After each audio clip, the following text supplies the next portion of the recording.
And this episode of Penn Point is going to be brought to you, let me tell you, it's going to be brought to you by Netflix, because I love Netflix. And I don't even know if I'm going to read the Netflix copy, because all you really need to know about is go to Netflix and then put / I'll have it right here, somewhere right here. I have the Netflix thing. Yeah. You want to go to the URL netflix.com and /Penn, P-E-N-N. Do you realize I just picked up a piece of paper to see my own name on it? To see /Penn? That was the information I went for on this piece of paper. My own name. How fucking stupid am I? Really? Well, I'm not too stupid to not use Netflix. How's that? Not enough negatives in there? And I just watched this movie that David Blaine told me about. And I'm going to do it. I'll be talking about David Blaine a lot, because I have a lot of opinions about David Blaine. But he told me about The Wrestler by Mickey Rourke, and I had this advanced copy for like Academy Award screening because I'm an Academy member. Not a winner, but Academy member. And so they give me advanced copies of movies, and I don't watch them. It's usually shit, right? Like I'm going to fucking watch Crash, right? But they sent me this. That was years ago, I guess. They sent me this one of The Wrestler. And then Mickey Rourke, you know, I always think is okay. I'm not going to watch it. And then David Blaine, who I suppose is also a member of the Academy. They let me in. There's no club that would let me in that wouldn't let David Blaine in, right? So David Blaine says, watch The Wrestler. It's like the greatest movie ever. And I don't believe him. I mean, maybe I believe he thinks that, but I don't believe I'm going to agree with him because, you know, we don't agree on that much, me and David Blaine. Although he does seem to have attractive dates with him all the time. We agree on that. Next time he's backstage at our show, I'm talking to him about how great The Wrestler was and how I thank him for it, you know. Because, you know, telling someone about a movie being good, them believing you, then you go watching it.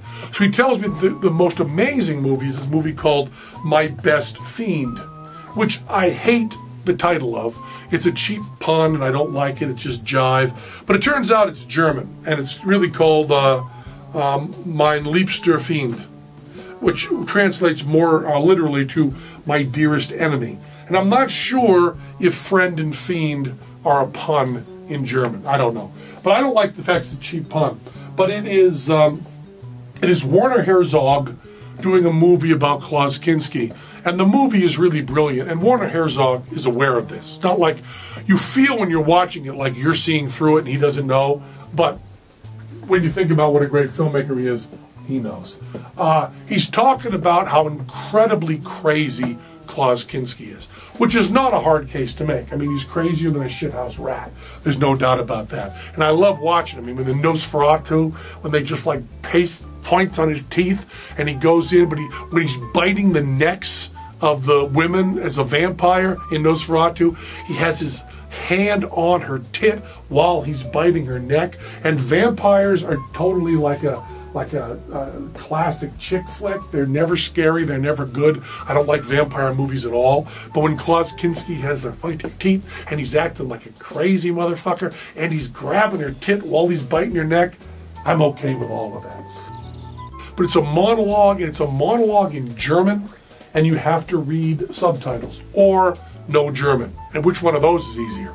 So I read the subtitles rather than taking time to learn German. And boy, it's really, really good movie. And while I'm watching it, I'm remembering that when I was at Sundance with Paul Provenza, the genius behind The Aristocrats, we were on a panel about censorship in the USA. And it was after this, you know, Janet Jackson fucking nonsense. So my point was just, everybody's saying, you know, people in Europe think we're so ridiculous for caring about Janet Jackson's tit being in a football game. And I was trying to point out that people in America think it's fucking ridiculous, and it's one small group of mentally ill people, whatever that parents' council on television is, who get together letter writing campaigns, and the fucking government is too fucking stupid to realize that when all your complaints are written in crayon, you should throw them away. And look at the return addresses. If they're all from the same fucking church, throw them the fuck away. And which is why I think atheists should complain more about everything. You know, when they thank God and the Academy Awards for something, we should just complain. But we won't bother because we're atheists and we're too busy, you know, living our lives. So I'm on a panel and I'm talking, and now it's time for a question and answer session. So people in the audience are going to stand up and ask me questions. And there's me and Provenza, and then there's like 4 smart people who really know how to make movies. I mean, I don't know anything about making movies. Really know how to make movies, and also have had, like, this one woman's telling this horrible story of rape and trauma, and how you should only do stuff that would normally be censored if it has a real heartfelt position. And of course, she's talking about this horrible trauma in her life, and Provenza and I are put in the position of having to defend telling jokes about these horrible trauma in people's lives. And it's, you know, it's all kind of tense and all kind of funny. And I also love, you know, being around Provenza. So we're having, and we're also at Sundance. We're at Sundance with a fucking movie that we shot on home equipment, borrowed home equipment, okay? That looks, you know, it's amazing. So we got that. So we're there. And Werner Herzog, or however you pronounce it, stands up in the audience. So Werner Herzog is in the audience, and he's going to ask Penn Jillette a question.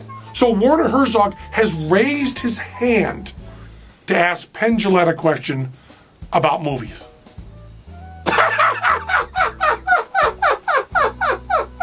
Okay, good. You know, it's like Richard Feynman calling me up to ask me about particle physics, you know, which he never did. Richard Feynman did call me up. He explained to me about particle. So Werner Herzog should be standing up to explain to me something about making movies, because he could explain anything to me about making movies, and it would be more than I know. So I'm kind of in awe, because it's Werner Herzog. And I don't know much about Werner Herzog, but I know that if I were a smart person, I'd have to at least pretend to like him, right? And I love this movie, My Best Fiend. But I hadn't seen it at that point, but he put it out at that point, I think. And it's right when he put out the Bear movie, you know, that incredibly psycho movie about the guy being eaten by a fucking bear, because that's what bears do. They fucking eat people. And it's really a weird, weird movie. And I'm not convinced that it's true. I think it might be put on, but it doesn't matter. This weird-ass movie. And Werner Herzog starts arguing. And his point seems to be, to me, although it's hard for me to understand, with us having different accents, and also with him being smarter than me, and us being 2 different kinds of crazy. He starts saying to me, why won't Americans allow footage of animals fucking on TV? That's the question he asked Penn Jillette. Penn Jillette is at Sundance, and you're Werner Herzog from Germany, and you raise your hand and stand up and get handed the fucking mic like a college student, and what you want to do is ask Penn Jillette why there isn't more animal fucking on American TV? That's the world we live in, people. And you're probably on the edge of your seats saying, what was Penn's answer? What was the wisdom that you gave to Werner Herzog when he came from Germany to Sundance and asked you a question about filmmaking that included why are Americans so hung up about animals fucking? And I looked down at Werner Herzog and said, Werner Herzog's asking me a question. Because that had to be stated. And then I went, I don't know. But because I'm an idiot, living like me, what you do is after you say, I don't know, which is a fine answer, I then try to defend. So now I am in an argument with Werner Herzog. I'm in an argument with Werner Herzog at Sundance about animals fucking on TV. And we are arguing, and he is getting mad. He's getting mad at me because I have a different position than he does on animals fucking on TV. I didn't even know I had a position on animals fucking on TV. I don't care about animals fucking on TV. Let all animals fuck everywhere. I'm fine with that. Let all people fuck anywhere. But I'm arguing with Werner Herzog about how hung up Americans are about animals fucking on TV. And all that came rushing back to me when I watched My Best Fiend on the movie from that's Klaus Kinski on on Netflix. And Netflix is great. You can get an introductory offer. Go to Netflix.com. That's Netflix with an X. Netflix.com/Penn, Penn. And I'm telling you, man, I got in my head from David Blaine that I wanted to see My Best Fiend. I typed it in to the computer, and the disc arrived like the next day from Netflix. And the envelope, you all know this, right? But I guess I'm supposed to be talking to people who don't know it, because if you sign up new, it's better for me.